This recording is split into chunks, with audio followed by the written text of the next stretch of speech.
सुरेश नाम का एक आदमी है जिसका आम का बगीचा है। वो पूरे दिन अपने आम की रखवाली करता और उसकी पत्नी का नाम कमला है, जो कि एक हाउसवाइफ है। बहुत गरीब परिवार से हैं दोनों। वह अपने पति के लिए रोज़ खाना बनाती है और गर्मा गर्म खाना बनाकर आम के बगीचे में लेकर आती है।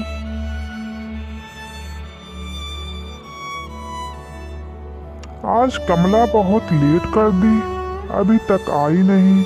अभी तक तो वो खाना लेकर आ जाती थी।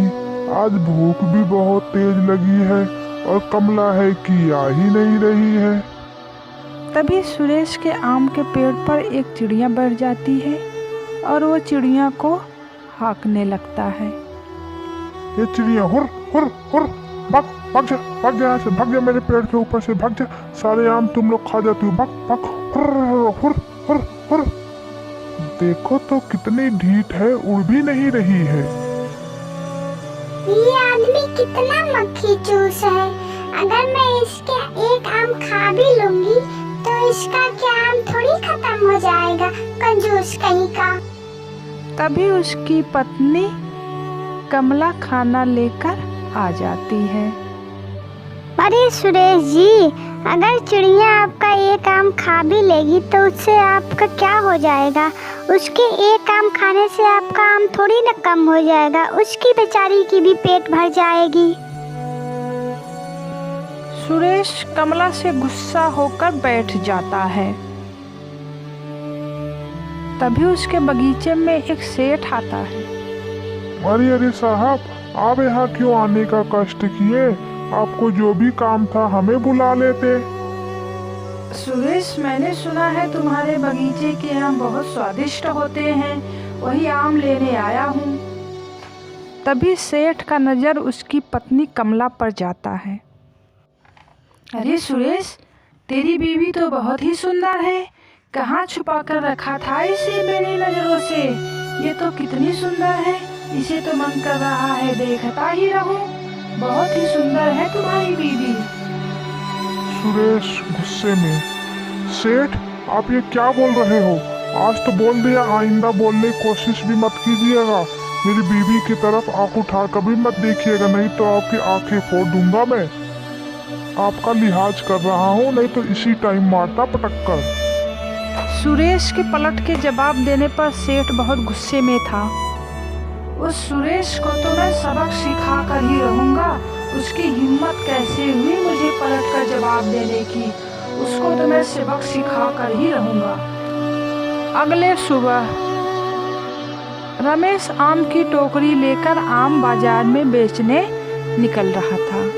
रमेश और सेठ दोनों का घर आसपास में ही था, दोनों एक दूसरे के पड़ोसी थे।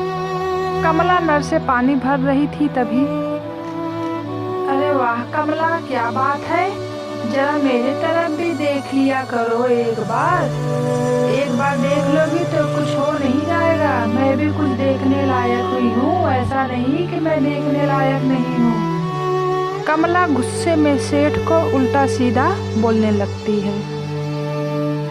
इस सेठ को तो सबक सिखाना ही पड़ेगा, नहीं तो ये सुधरेगा नहीं, जीवन भर ऐसे ही पीछा करता रहेगा मेरा। सहेली है, वो उसके घर जाती है। कमला अपने सहेली को सब कुछ बताती है। निमरा, तुम इतने दिन से सब कुछ सह रही थी, बताओ मुझे तो बहुत गुस्सा आ रहा है उस आदमी के ऊपर। ऐसा हो रहा है अभी जाओ और उसको इतना मारो कि वो जीवन भर किसी के आँख उठा के देखने लायक भी ना रहे। दोनों सहेलियां एक प्लान बनाती हैं सेठ को रंगे हाथ पकड़ने का। अरे मैडम जी, किसको ढूंढ रही हैं? क्या बात है, यहाँ क्या कर रही हैं? भाई साहब, मेरी एक फ्रेंड कमला है, क्या यही उसका घर है क्या? मुझे ठीक से पता नहीं है। हाँ, यही है उसका घर। अरे वाह, कितनी सुंदर औरत है। अच्छा तो चलो मंजू, ठीक है, बोल रही हूँ कि आज मत जाओ, यहीं पर रहो। आज मेरे पति भी घर पे नहीं आएंगे, इसीलिए बोलो यहीं पर रुको, लेकिन तुम तो रुक ही नहीं रही हो। ठीक है, जाओ।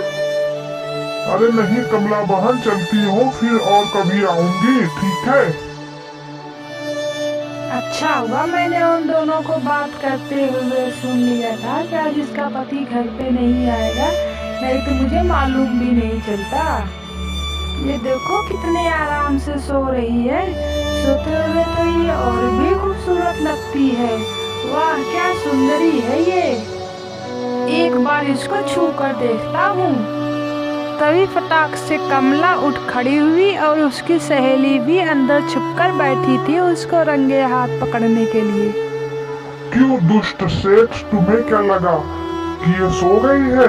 ये तो जग रही थी। हम लोगों ने तुम्हें रंगे हाथ पकड़ने के लिए एक प्लान बनाया था। अरे अरे अरे मैं तो आम लेने के लिए आया था, मेरा आम बड़ा मन कर रहा था खाने के लिए, तो मैं सोचा चलो कमला से आम ले लूं। दुष्ट सेठ, तू नहीं सुधरेगा। तभी कमला का पति भी टोकरी लेकर आ जाता है। सेठ ने तो अपनी हद ही पार कर दी आज। सुरेश ने पुलिस को बुलाया। कमला और उसकी सहेली मंजू ने बुद्धिमानी से सेठ को पकड़वाया। Please subscribe my channel.